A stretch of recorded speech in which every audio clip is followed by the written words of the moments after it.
Shalom, selamat pagi, salam sehat buat kita semua. Baik yang ada di tempat ini maupun jemaat Tuhan yang sedang mengikuti ibadah secara live streaming.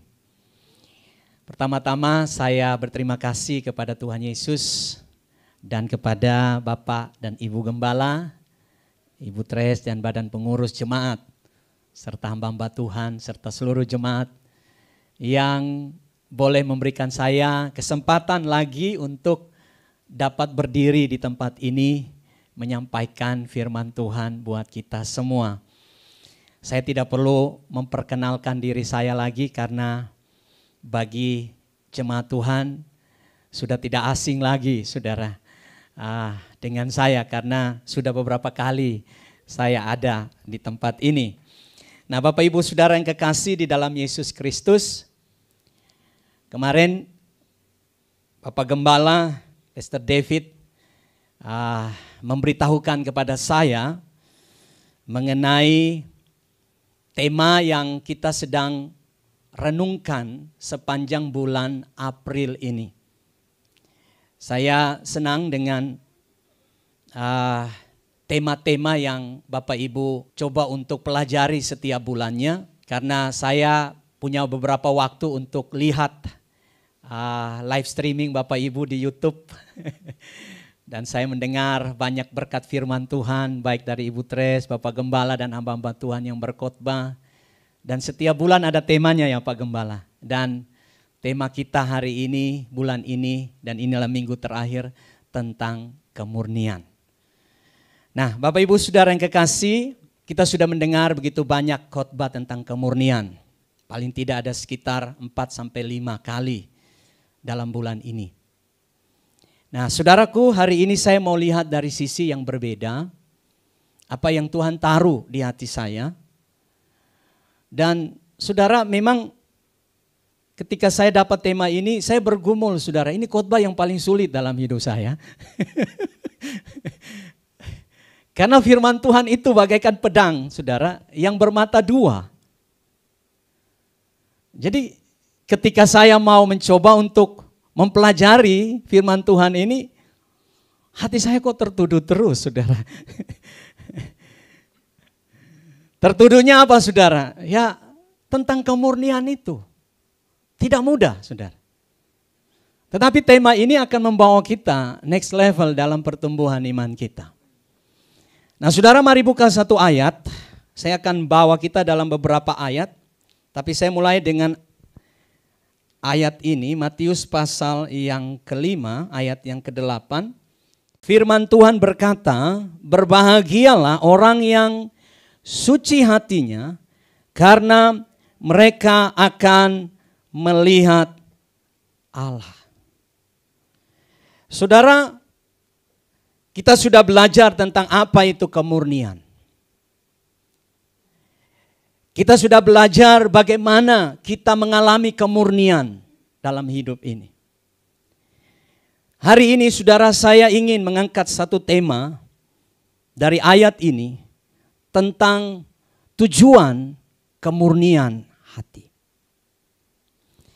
Saudara, jika Tuhan menghendaki kita untuk murni, untuk suci, pasti ada tujuannya. Amin. Tuhan itu tidak memberi kepada kita perintah tanpa ada tujuan. Dan saya percaya ketika tujuan itu Tuhan berikan kepada kita, maka di balik tujuan itu ada berkatnya buat kita. Nah saudaraku yang kekasih di dalam Yesus Kristus, ayat ini berkata, berbahagialah orang yang suci hatinya. Berbahagialah orang yang murni hatinya. Suci hati, murni hati, sedikit saja saya ingin menjelaskan, itu tidak ada campuran. Murni. Dan saudara, memang tidak mudah. Tapi saya percaya Pak Gembala sudah menjelaskan kepada kita beberapa minggu ini. Yang ingin saya soroti ialah, saudara perhatikan kalimat selanjutnya, karena mereka Siapakah mereka ini? Mereka adalah orang-orang yang suci hatinya, yang murni hatinya, akan melihat Allah. Jadi tujuan Tuhan supaya kita memiliki kemurnian hati. Tujuan Tuhan supaya kita memiliki hati yang suci. Supaya kita dapat melihat Allah. Nah, saudaraku yang kekasih, untuk memahami, melihat Allah ini, saudara, saya ingin membawa saudara pada satu peristiwa yang terjadi ketika seorang yang bernama Nathanael berjumpa dengan Yesus. Mari saudara buka bersama di dalam Yohanes pasal pertama ayat 43 sampai ayat yang ke-51. Pada keesokan harinya, Yesus memutuskan untuk berangkat ke Galilea. Ia bertemu dengan Filipus dan berkata kepadanya, ikutlah aku. Filipus itu berasal dari Betsaida, kota Andreas dan Petrus. Filipus bertemu dengan Nathanael dan ia berkata kepadanya, kami telah menemukan dia yang disebut oleh Musa dalam kitab Taurat dan oleh para nabi, yaitu Yesus anak Yusuf dari Nazaret. Saudara perhatikan apa kata Nathanael. Kata Nathanael kepadanya, mungkinkah sesuatu yang baik datang dari Nazaret? Kata Filipus kepadanya, mari dan lihatlah. Yesus melihat Nathanael datang kepadanya lalu berkata tentang dia, lihat, inilah seorang Israel sejati, tidak ada kepalsuan di dalamnya. Kata Nathanael kepadanya, bagaimana engkau mengenal aku? Jawab Yesus kepadanya, sebelum Filipus memanggil engkau, aku telah melihat engkau di bawah pohon ara. Kata Nathanael kepadanya, Rabi, engkau anak Allah, engkau raja orang Israel. Yesus menjawab katanya, karena aku berkata kepadamu, aku melihat engkau di bawah pohon ara, maka engkau percaya? Engkau akan melihat hal-hal yang lebih besar daripada itu. Lalu kata Yesus kepadanya, aku berkata kepadamu, sesungguhnya engkau akan melihat langit terbuka dan malaikat-malaikat Allah turun naik kepada anak manusia. Nah, saudaraku yang kekasih, ganjaran bagi orang yang suci, murni hatinya, atau tujuan Tuhan supaya kita memiliki hati yang suci, hati yang murni, supaya kita dapat melihat Allah. Saudara, melihat Allah memang kita harus hati-hati untuk mengerti hal ini. Karena firman Tuhan berkata bahwa tidak ada seorang pun yang dapat face to face dengan Tuhan. Karena Tuhan adalah api yang menghanguskan. Kalau kita face to face dengan Tuhan, pasti kita akan mati. Kita akan hangus. Karena Tuhan itu api yang menghanguskan. Tetapi Roh Kudus jelaskan kepada saya dalam pergumulan saya beberapa waktu ketika saya merenungkan firman ini. Bahwa kata melihat Allah, Tuhan mau membawa saya dan saudara. Dengar baik. Saudara tangkap baik-baik firman Tuhan ini. Supaya perenungan kita sepanjang 1 bulan ini tidak sia-sia. Roh Kudus jelaskan kepada saya seperti ini. Melihat Allah artinya saya dan saudara dibawa pada satu dimensi spiritual. Satu dimensi ilahi. Dan dimensi ilahi ini yang Tuhan jelaskan kepada saya ialah supaya saya dan saudara itu satu frekuensi dengan Tuhan. Satu channel dengan Tuhan. Supaya kita bisa berada di atas kehidupan yang berbeda dengan kehidupan kekristenan yang biasa. Saudara bisa tangkap ini, amin? Mengapa saudara? Karena hanya orang yang suci hatinya yang bisa masuk pada dimensi Tuhan. Bisa masuk pada satu frekuensi Tuhan. Nah saudara, kita akan lihat hal ini dalam kehidupan seorang yang bernama Nathanael. Apa maksudnya saudara? Kita masuk pada satu frekuensi, dimensi ilahinya Tuhan.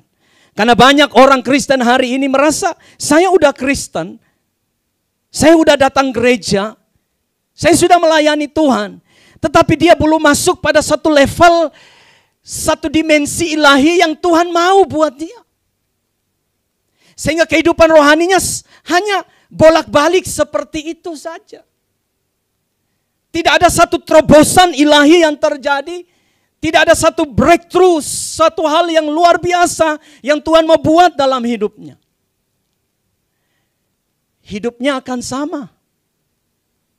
Hari ini akan sama dengan hari kemarin. Hari lusa akan sama dengan hari ini. Hari besok akan sama dengan hari ini. Ini yang Tuhan tidak mau. Nah, saudaraku yang kekasih, saudara perhatikan hal pertama dari kehidupan Nathanael. Saudara lihat di dalam ayat yang ke-45 sampai ayat 46. Filipus bertemu dengan Nathanael dan berkata kepadanya, kami telah menemukan dia yang disebut oleh Musa dalam kitab Taurat dan oleh para nabi, yaitu Yesus, anak Yusuf dari Nazaret. Kalau saudara perhatikan, apa yang disampaikan Filipus ini benar adanya. Betul tidak saudara? Filipus tidak bawa berita hoax. Filipus tidak bawa gosip. Tapi Filipus membawa satu berita yang benar. Dia bilang kepada Nathanael, saudara, Nathanael ini hanya khusus di kitab Yohanes yang menyebutnya Nathanael. Tapi kalau saudara baca di kitab Injil yang lain, itu adalah Bartolomeus. Jadi dua nama tapi satu pribadi. Ya, supaya nanti kalau saudara baca kok nggak ada di kitab Matius, Markus, Lukas. Nah, Yohanes menyebutnya Nathanael. Tapi ketiga Injil yang lain menyebutnya Bartolomeus. Nah saudara, Filipus datang bilang kepada Nathanael, bro, saya telah menemukan Yesus yang kita tunggu-tunggu, yang sudah disampaikan oleh para nabi. Bahkan dalam kitab Taurat pun telah diberitakan. Tetapi saudara, ayat yang ke-46 dan ayat yang ke-47, saudara perhatikan reaksi dari seorang yang tidak palsu, yang punya hati yang murni. Saudara perhatikan, kata Nathanael kepadanya, mungkinkah sesuatu yang baik datang dari Nazaret? Kata Filipus kepadanya, mari dan lihatlah. Yesus melihat Nathanael datang kepadanya lalu berkata kepada dia, lihat, inilah seorang Israel sejati, tidak ada kepalsuan di dalamnya. Jadi saudara, berita yang benar disampaikan kepada Nathanael oleh Filipus, tapi Nathanael menanggapi secara skeptis. Dia tidak percaya. Saudara, orang yang suci hatinya, yang murni hatinya, yang di dalam cerita ini Yesus menyatakan bahwa tidak ada kepalsuan dalam hidup Nathanael. Yang pertama, tujuannya yaitu supaya orang yang suci dan murni hatinya memiliki kepekaan yang tajam secara rohani. Amin. Jadi saudara, dalam konsep melihat Allah itu, saya lihat kebenaran ini, bahwa Nathanael, dia tidak serta-merta menerima apa yang disampaikan oleh seorang yang bernama Filipus. Karena Nathanael sangat peka terhadap firman Tuhan. Dia tahu, kalau saudara baca, tidak pernah Nazaret itu disebutkan di dalam perjanjian lama. Bahwa akan datang seorang penolong dari Nazaret. Akan datang seorang Mesias dari Nazaret. Tidak ada, saudara. Nathanael tajam, peka terhadap berita yang disampaikan oleh seorang yang bernama Filipus. Dan dia berkata, Di dalam ayat yang ke-40 6 tadi dia berkata, mungkinkah sesuatu yang baik datang dari Nazaret? Dia punya ketajaman, kepekaan rohani yang luar biasa. Seorang yang murni, yang suci hatinya, dia sangat peka secara rohani. Saudaraku yang kekasih, Tuhan mau kita peka dalam hidup kita. Banyak kali saudara, orang percaya jatuh, tenggelam, terikat. Karena mereka kurang peka terhadap hal-hal yang Tuhan inginkan mereka lakukan. Saudaraku, Nathanael sangat peka. Orang yang suci hatinya pasti fokus kepada Allah. Dan ketika dia fokus kepada Allah, Roh Kudus akan mengendalikan kehidupannya. Dan saudara, dia dapat melihat mana yang bukan kehendak Allah dan mana yang tidak. Atau bukan kehendak Allah, mana yang kehendak Allah dan mana yang bukan. Hari-hari ini saudara, banyak kali orang Kristen tidak peka dengan kehendak Tuhan. Tidak peka dengan suara Tuhan. Tidak peka dengan apa yang Tuhan kehendaki. Mereka lebih peka dengan kesalahan orang. Mereka lebih peka dengan kejatuhan orang. Saudara, kalau ada orang Kristen yang jatuh, kita lebih peka. Oh iya, saya dengar dia jatuh. Oh karena ini, karena itu. Kita lebih peka dengan dosanya orang daripada kita peka dengan diri kita sendiri. Kita lebih peka dengan kejatuhan orang daripada kita peka dengan diri kita sendiri. Saudara, Tuhan Yesus sangat marah sekali kepada para ahli Taurat dan orang-orang Farisi.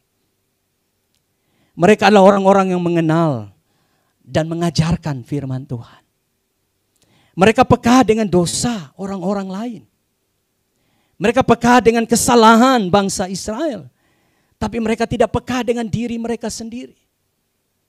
Mereka tidak bisa melihat bagaimana diri mereka sendiri di hadapan Tuhan.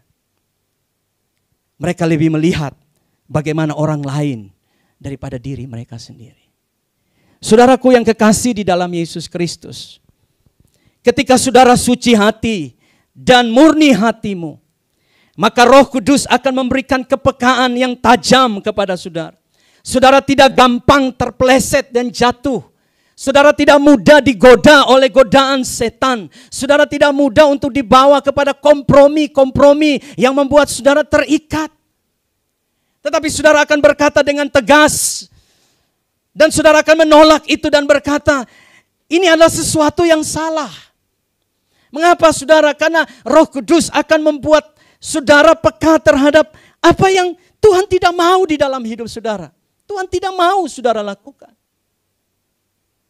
Saudara, ketika Paulus mendapati Petrus kompromi, mari kita buka bersama-sama di dalam Galatia pasal yang kedua ayat 11. Firman Tuhan berkata kepada kita seperti ini. Tetapi pada waktu Kefas datang ke Antiokhia, aku berterang-terangan menentangnya sebab ia salah. Jadi saudara, Paulus tegas berbicara kepada Kefas. Kefas ini adalah Simon Petrus.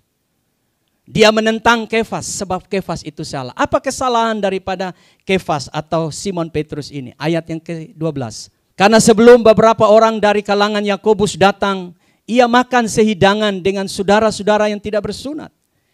Tetapi setelah mereka datang, ia mengundurkan diri dan menjauhi mereka karena takut akan saudara-saudara yang bersunat. Lanjut. Dan orang-orang Yahudi yang lain pun turut berlaku munafik dengan dia. Sehingga Barnabas sendiri turut terseret oleh kemunafikan mereka. Ayat yang ke-14. Tetapi waktu kulihat bahwa kelakuan mereka itu tidak sesuai dengan kebenaran Injil, aku berkata kepada Kefas di hadapan mereka semua, jika engkau seorang Yahudi hidup secara kafir dan bukan secara Yahudi, bagaimana engkau dapat memaksa saudara-saudara yang tidak bersunat untuk hidup secara Yahudi? Saudara, Paulus menegur Simon Petrus. Mengapa? Karena Simon Petrus berlaku munafik. Kalau saudara pikir, saudara baca cerita ini dan saudara berpikir, pasti antara rasul tidak saling menegur satu dengan yang lain. Saling menutupi, saling menjaga. Tetapi tidak dengan Paulus.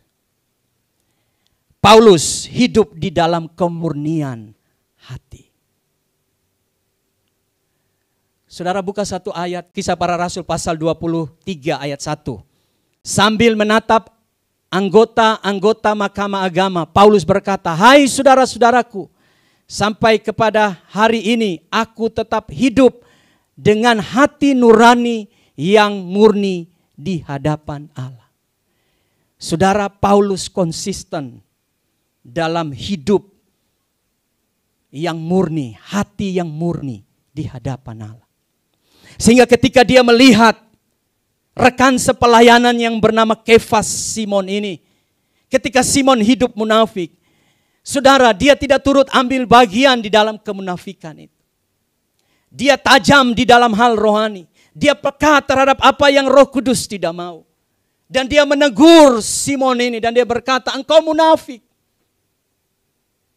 Engkau tidak seharusnya melakukan seperti itu. Bagaimana engkau memenangkan orang lain sedangkan engkau hidup di dalam kemunafikan?" Seorang yang hatinya murni, dia akan tegas terhadap ketidakbenaran. Sekalipun itu adalah pasangannya, sekalipun itu adalah temannya, sekalipun itu adalah sahabatnya. Tetapi hari-hari ini saudara, banyak orang Kristen suka kompromi. Mengapa? Karena hati mereka sudah tumpul. Hati mereka tidak murni lagi. Roh Kudus tidak bekerja lagi di dalam diri mereka.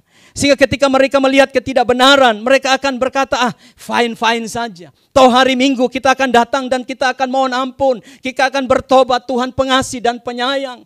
Tuhan akan ampuni kita. Saudara, itu yang saya katakan di awal, bahwa kekristenan kita tidak akan berubah. Kita tidak akan next level. Kita tidak akan masuk pada dimensi ilahi. Kita tidak akan peka terhadap Roh Kudus. Roh Kudus adalah pribadi yang sangat lembut, saudara. Sekali kita menduka citakan hatinya, dia akan berdiam diri.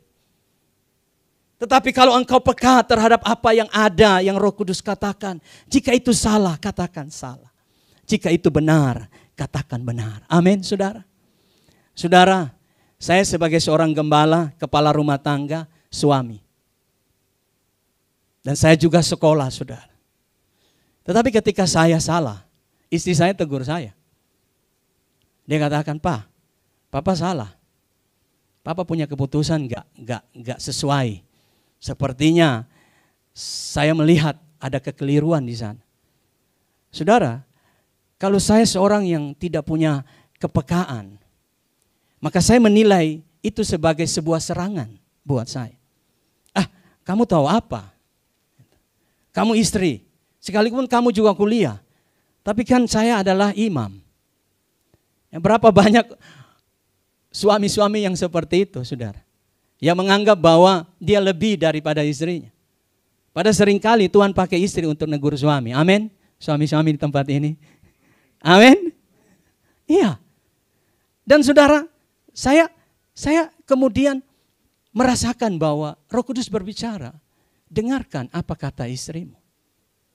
Itu kebenaran. Engkau harus rendah hati. Engkau harus bisa tunduk dalam hal ini, dengar dan terima itu dan berubah.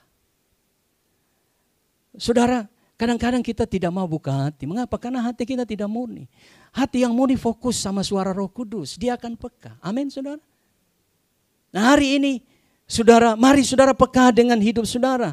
Di bisnis saudara peka. Roh Kudus akan tuntun saudara untuk menilai mana rekan bisnis yang terbaik.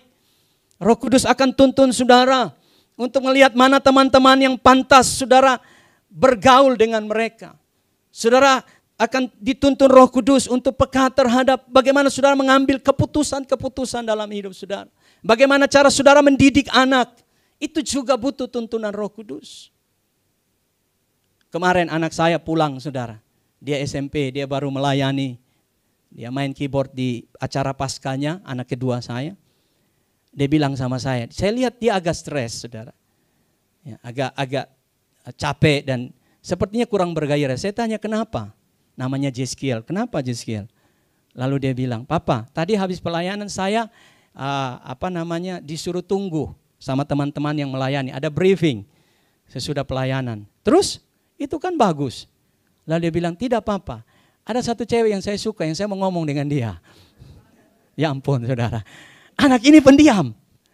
Pak Martin kenal dia. Tidak biasa bicara, tapi hari itu dia bicara, saudara. Dia bilang, ternyata setelah briefing saya turun, dia sudah pergi, Papa. Saya dalam hati, Tuhan, tolong saya. Roh Kudus tolong saya untuk tuntun bicara dengan anak saya. Ini baru pertama kali, saudara. Saya selama saya hidup, saya tidak pernah curhat sama orang tua saya seperti itu. Kalau tidak saudara, dikasih satu SKS, saudara. Lalu saya bilang kepada dia, kan bisa hari lain, nak. Tapi kan itu momen yang tepat, Papa. Aduh, saudara, menghadapi anak-anak remaja, Pak Gembala pasti sudah melewati itu ya, saudara. Kemudian saya minta Tuhan tolong. Oke, nak, tak usah kamu kecewa, pasti ada momen yang terbaik yang Tuhan akan kasih. Terus saya tanya, cuman kamu yang tahu, kamu suka dengan cewek itu, teman itu? Dan tidak apa-apa, ini sudah diketahui oleh teman-teman. Saya bilang, mamanya di samping saudara langsung menyambar. Tidak boleh begitu, nah. Nanti kalau cewek itu dengar, dia pasti nggak akan suka karena sudah tersebar. Saudara. Ya saudara, itulah anak-anak sekarang, saudara. Kita butuh kepekaan untuk menuntun mereka. Amin. Nah, saudaraku yang kekasih, yang kedua, saudara, melihat Allah, orang yang suci hati melihat Allah. Nah, melihat Allah yang dimaksud, saudara, hal yang kedua, mari kita lihat kembali di Yohanes pasal yang pertama tadi. Saudara perhatikan ayat yang ke-48 sampai 49. Firman Tuhan berkata, kata Natanael kepadanya, bagaimana engkau mengenal aku? Saudara perhatikan, Yesus kenal saudara. Amin. Saudara, Yesus itu konsen untuk mengenal saudara. Dan saudara, Yesus itu sangat lebih konsen lagi mengenal hati saudara. Jawab Yesus kepadanya, sebelum Filipus memanggil engkau, aku telah melihat engkau di bawah pohon ara. Saudara, orang Israel kalau berada di bawah pohon ara itu bukan gosip di sana.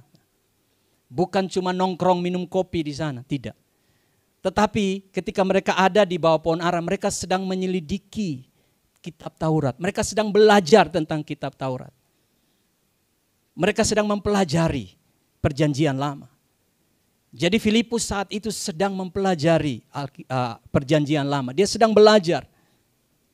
Lalu lanjut, ketika Yesus bilang seperti itu, nah ini dia. Kata Natanael kepadanya, Rabi, engkaulah anak Allah. Engkau raja orang Israel. Yang kedua, ketika saudara memiliki hati yang murni, hati yang suci. Melihat Allah yang dimaksud itu adalah saudara dibawa ke dalam pengenalan yang dalam akan Tuhan.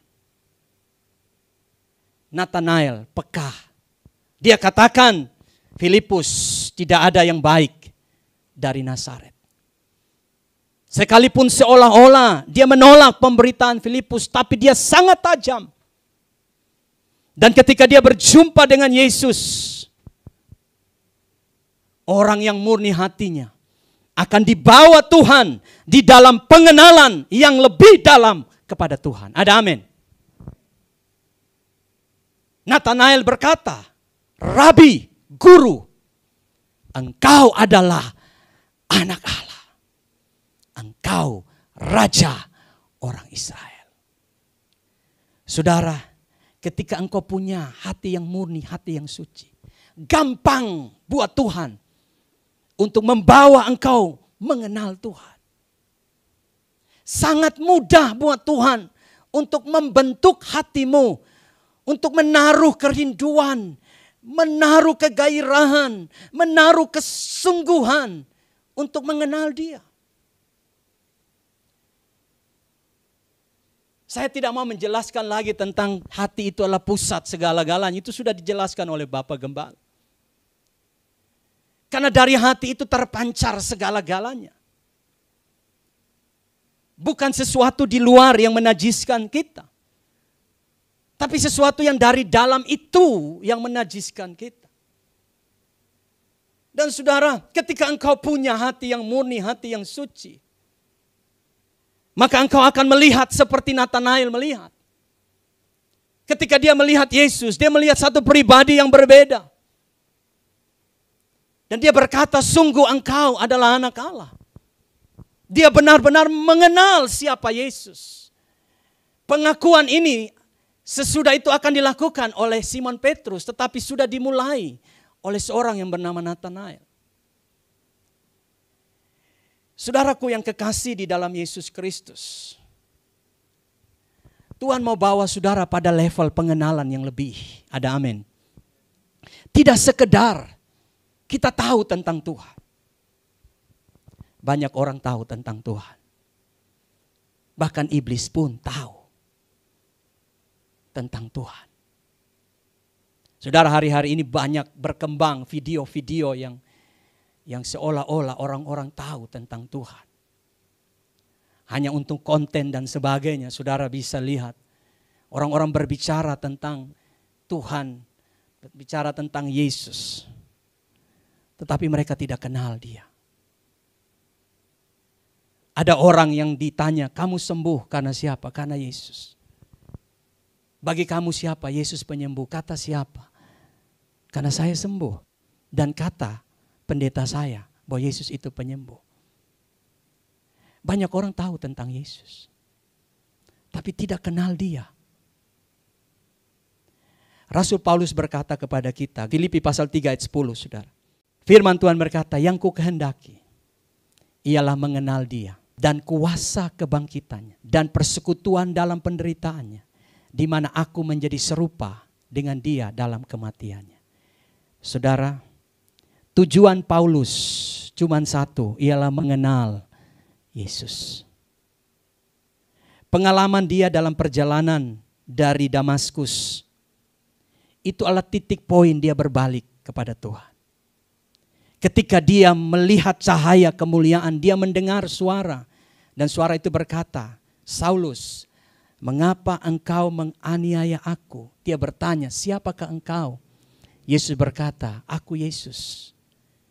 Dan saudara, kalau saudara baca di dalam Filipi 3 ini, dia berkata bahwa apapun yang menjadi kebanggaanku, yang sebelum kenal suara itu, yang sebelum melihat Yesus itu, dia menganggap bahwa itu adalah sesuatu yang sangat berharga, sangat penting yang harus dia pertahankan.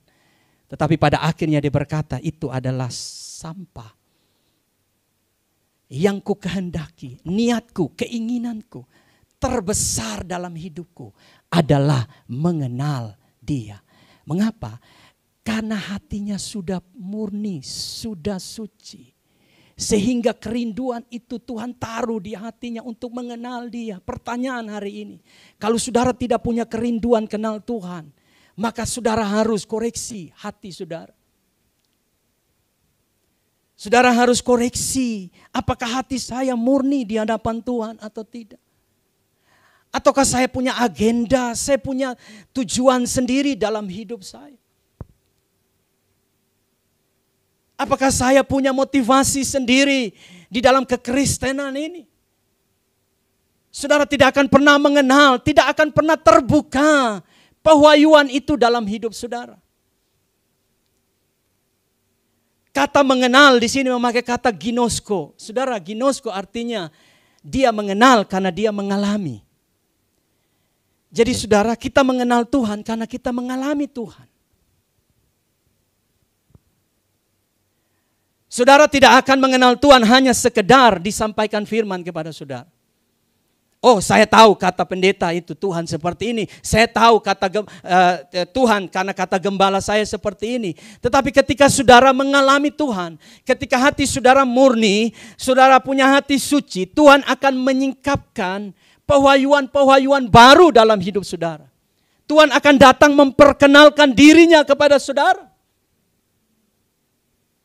Sehingga Nathanael yang tidak palsu, ketika dia berhadapan dengan Tuhan, dia langsung kenal. Oh, ini adalah anak Allah.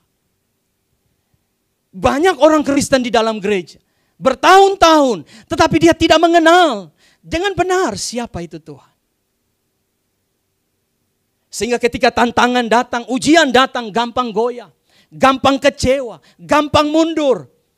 Gampang persalahkan gembala, persalahkan hamba Tuhan, persalahkan persekutuan gereja. Gampang anti terhadap ibadah. Gampang anti terhadap orang-orang yang memberitakan tentang Tuhan. Untuk apa saya dengar tentang Tuhan? Buktinya hidup saya menderita. Saya tidak ditolong oleh Tuhan. Saya tidak mengalami mujizat. Saudaraku, pertanyaannya bukan pada apa yang ada di luar, tetapi apa yang ada di dalam hati saudara. Ada amin, saudara? Orang yang suci hati akan melihat Tuhan. Melihat Tuhan adalah saudara dapat pewahyuan baru, pengenalan baru tentang Tuhan. Setiap hamba Tuhan yang berkhotbah, pasti kalau saudara punya hati yang murni, saudara akan tangkap sesuatu dari Tuhan. Oh, ini yang Tuhan mau kepada saya. Saya mau kenal Tuhan di sini. Tetapi kalau hati kita tidak murni, apa itu hamba Tuhan bilang? Itu tidak benar. Saudara, hati saudara tertutup dan saudara pulang tidak membawa berkat. Amin, saudara. Paulus berkata, aku mengenal dia karena aku alami dia. Saudara, ketika hati saudara murni, Tuhan akan datang dan dia menyingkapkan dirinya kepada saudara. Tuhan akan memperkenalkan diri kepada saudara. Saudara akan mengenal dia. Dan pengenalan saudara akan membawa dampak buat pertumbuhan iman saudara. Yang terakhir saudaraku yang kekasih, tujuan Tuhan ketika saudara punya hati yang murni, hati yang suci. Saudara melihat Allah dalam konteks bagaimana. Saudara perhatikan ayat yang ke-50 sampai ayat yang terakhir. Firman Tuhan berkata begini. Yesus menjawab katanya, karena aku berkata kepadamu, aku melihat engkau di bawah pohon ara, maka engkau percaya. Saudara lihat, sederhana saja. Yesus hanya bilang kepada Nathanael, aku melihat engkau di pohon ara. Nathanael langsung terbuka dan percaya kepada Yesus.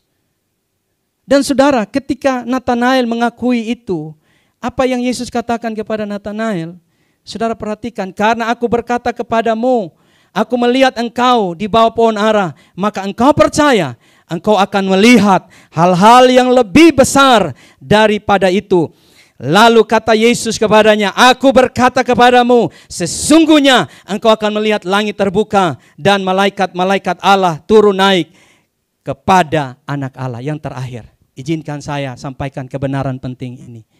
Kalau engkau punya hati yang murni, hati yang suci, maka Tuhan akan meletakkan hal-hal besar dalam hidupmu dan dalam keturunanmu untuk digenapi di dalam kehidupanmu. Amin. Dengar baik. Bukan hari ini saja kita yang hidup, tapi ada keturunan kita. Ketika engkau punya hati yang suci, hati yang murni, Tuhan itu gampang percaya kepada orang yang punya hati seperti ini. Mungkin hari ini engkau telah berjuang, keras sekali berusaha, tapi engkau tidak lihat hal-hal yang besar terjadi dalam hidupmu. Berhentilah. Saya tidak berkata saudara berhenti berjuang.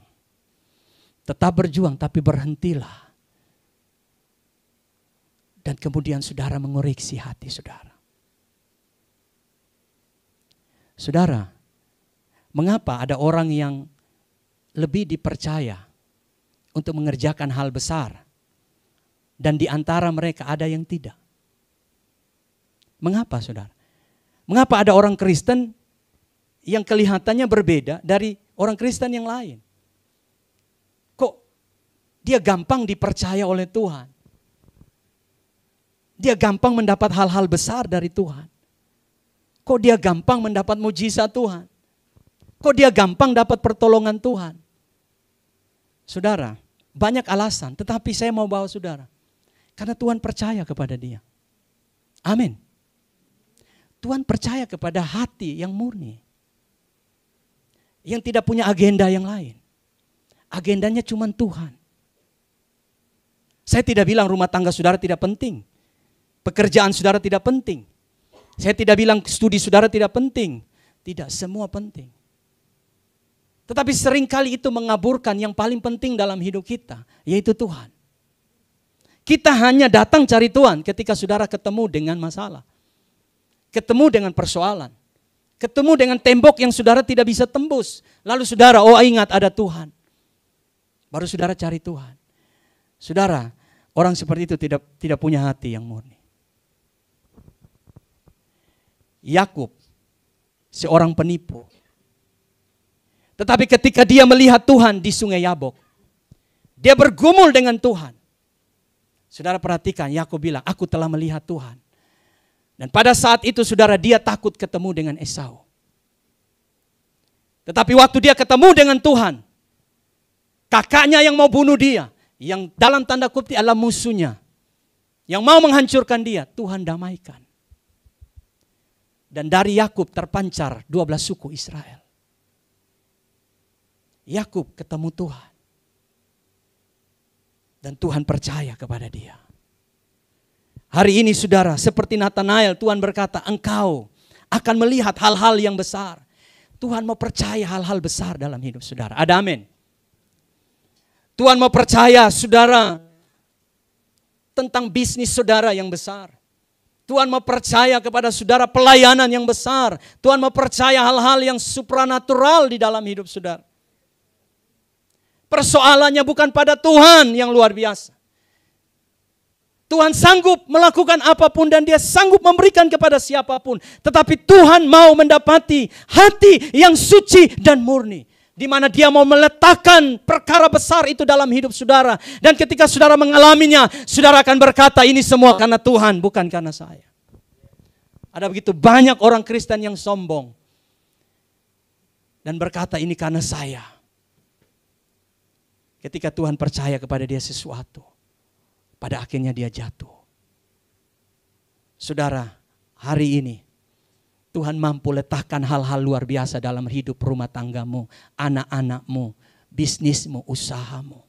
Bahkan kalau engkau sakit, Tuhan mau engkau sembuh. Amin. Saudara, kita belajar tentang kematian Yesus Kristus. Saudara dan saya tidak sempurna. Saudara, kita dibungkus di dalam kesempurnaan Tuhan. Saudara, ini saya najis, saya keji. Tapi ketika saya percaya Yesus, saya ada di dalam Kristus. Dan Bapa lihat bukan saya lagi, tapi dia melihat Yesus di dalam saya. Ada amin. Itu sebabnya Tuhan mau buat sesuatu dalam hidup saudara. Mari naik ke frekuensinya Tuhan. Masuk dalam dimensinya Tuhan. Miliki hati yang murni, hati yang tulus. Engkau akan peka dengan kondisi-kondisi di dalam hidup saudara. Ada dosa, engkau akan tahu ini tidak benar. Engkau tidak kompromi, tidak mudah kompromi. Engkau tidak mudah jatuh dalam gosip-gosip yang murahan. Engkau tidak mudah jatuh di dalam hal-hal yang menduka citakan Tuhan. Tuhan bukakan pengenalan kepada engkau. Rahasia-rahasia yang terselubung akan disingkapkan kepadamu. Dan yang terakhir, Tuhan mau letakkan hal-hal besar dalam hidupmu. Ada amin saudara. Mari kita berdiri bersama-sama.